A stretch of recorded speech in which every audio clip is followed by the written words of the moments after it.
especially those who is more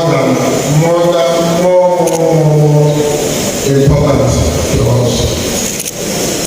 Ana m ekele nna anyị papa ezigbo bishọp anyị nke ha nyere ụbọchị ọfụ a na-akpọ ọdịnye okenye ọ bụ ebe ala anyị. Ana m ekele ọ na-asị atụjọrị my mother didn't all the end today, every part of it. I my contribution, I recognize and I make it.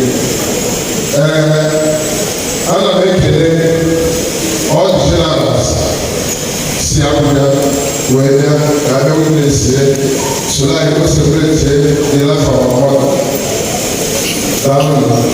And I make it. Ọ̀pọ̀lọpọ̀ mama kò sílẹ̀ fún ẹ̀kọ́ mama yẹn ní ẹ̀jẹ̀ tàbí lọ ìkẹlẹ̀ sílẹ̀ onye ọ̀nà yẹn bẹ̀rẹ̀ sílẹ̀ tó present I am very happy and I say of the days ana m ekele ma speaker House of Representatives is here present.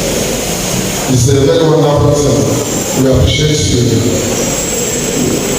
I'm very curious speaker. I'm a man of assembly. I'm a worker.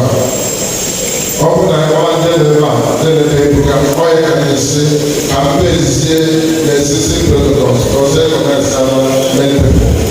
I am a Kampala, my doctor, Obiako, Lagos, see America, Obiako, Kampala, Ashwaka, it is the Asian protocol to do all this. Now, today, every man na Asia Mohammed. Today, every man Asia Mohammed starts. I don't start there with church. My mother going believe in the church. My mother going believe in the church. My mother had a JDP. My mother had a Abalaka. Before believe in this St. Michael's church. Same church, my mother. And I make a nation today. One day the journey I will say St. Michael. All have believed. And they believe go with high and up. I am no when mmadụ na-azọ mmadụ maka na my mother since ọnọdụ ọrụ ekwu na ị ga-agbata aka na St. Anthony ga-eme nke a St. Michael ga-eme nke a na ga-eme nke a na ga-agbata aka maka ndị ọrụ nwatịtị oge dịbịa tinye ego ga-enye St. Anthony ma ọ bụrụ n'abalị maọbụ ma ọ bụcha ebe ụlọ ọbụla ụmụaka Actually, is working for her. Any year today.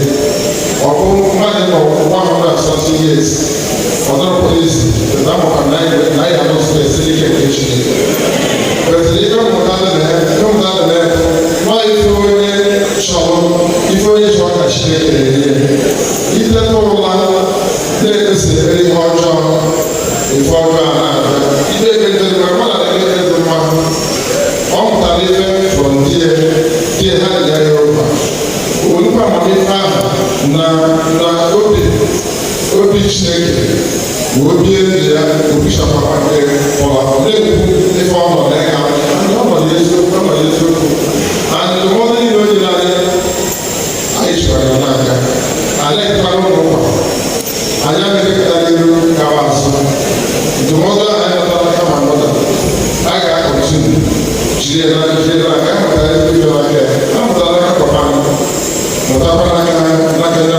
when you want that, to say about bishop, everybody waiting. People they say, oh, that's the fact. My father was waiting. Says, my father only catching. I know the tell me with you there. He was around my father. Today, I put on my mother. Oh, my mother. Don't ever. Go ahead to go. Johnny, and the only one of focus was in there. I don't want to go. Madame Achille, we got it very well. That's why I asked where they declare well. I thought, even in our Takata, where Bishop, the Pope, on my list of Bishop, not too much.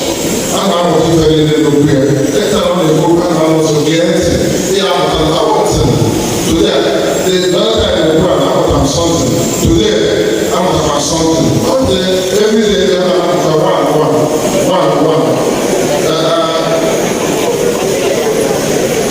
Yes, eziokwu biko amaghị ekọrọ gịba igwe udo nnewi igwe na-enye anyị peace igwe na-enye ka nwa ahụ igwe achọrọ ọtụtụ ụka igwe na-ekwukwu onye ọra kwuru ikwu olu ọsọpọtụ ọrụ ahụ bụ ebe a amadụ na oge ọdụ dị ebe a igwe nke a igwe ana m ekele gị usoro ebibicha n'okwucha anyị ga-egori nne maka ọrụ maka ọma na aka anyị ma ọ dị sente ọ na-agụba anọ ya ịnọ ya anyị kọngresi agụba ọhụrụ nọ ebe a anyị kelere gị kelekwanụ okwute Peter Obi bụ gọvanọ Anambra steeti bifọ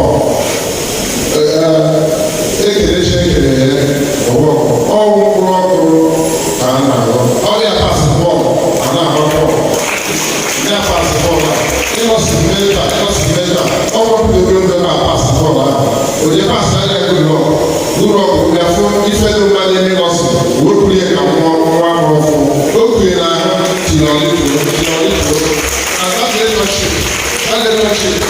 na-adọkwa Peter Obi ana m ekele gị jisi ike na onwere ife Chineke chọrọ onwere ife Chineke ji wee rụọ ana ọka na akwụkwọ ọka alụsịrọ biko ofu onye ka anyị ekele kwụsị anyị eme ihe ọzọ maka taịm o nwere ike anyị eche n'ebe a ọga anyị ncha onye a mgbe na-atụ ọga ndị ọga mana ya ma achọghọ okwu ahụ ebiri ọbụghọ chi ebe a na-akpa ya isa ezedo ga na-akpa ya ọbụghọ chi osikoro chi ụwa niile na-enye echi ọga anyị ncha niile onweghị ịnọ na chọọchị a ya sị na puku igwe ebebebehe ọdị igwe ebebebehe Chineke si tụrụ ihe na-ebrezident ebe a o si tụrụ ihe prezident mma omeka ana m ekele gị then anyị zukwo this is beautiful opportunity to nyere nwoke ndị fada gị na-ama ebe a o nwere amụtara something from my brother ọ na-amụta n'aka m nwoke na-amụta n'aka ya oge m ka fada nọ ebe a fada niile dị bisi ọnụ na-apụ fọdụ ebe si ka ya bịa ebe nọsị na akwa nne onye a na-achụ efi na akpọ ọnụ o ji nke a o ji nke a o nwere ife eji agwa ya ana ịnụsị na oge chọọchị ikwu okwu ọsịta na mmadụ emekọ ife efu ife eji agwa onye ahụ onye na-ama afọ ọjọọ onye na-emekọ ife efu ife eji agwa ya afọ ọjọọ onye na-ama afọ ọma onye na-emekọ ife efu ife eji agwa ya afọ ọma so ana m ekele unu amaghị Chineke o praise unu today na be special day asị unu aka afọ today ife niile a na-afịa ọrụ o nwere ihe ga-eme Chineke ga-eji eme ka o jiri Chineke ọ ga-amanye mmiri n'ihe na-emere na mba steeti anyị amago onwebụ ndị mara nọkwa tupu a ọ bad gọọmenti bụ so many things mana nna ya ndị niile n'ebe a Chineke amanye ọzọ na-akpọ ọlọ gọọmenti ọka ọ kpọrọ anyị ọhaba ha nọ ebe anyị nọ ebe a onwekwere ebe ọ dị iche onwekwe Chineke na-eke ọbụla dị mmadụ n'oge mekọtazi obere ebe ọfịa ana m ayọ na from today anyị ji ọnwụ anyị ọda wee na-elote ife niile ahụ ga-achụ ife mere mmebi a ga-edozi onye iwe na-enwe ọ ga-akọplen apapụ ya aka ife ahụ mma etu aka nna asị na ịgosi na ịsọta sonye nwanyị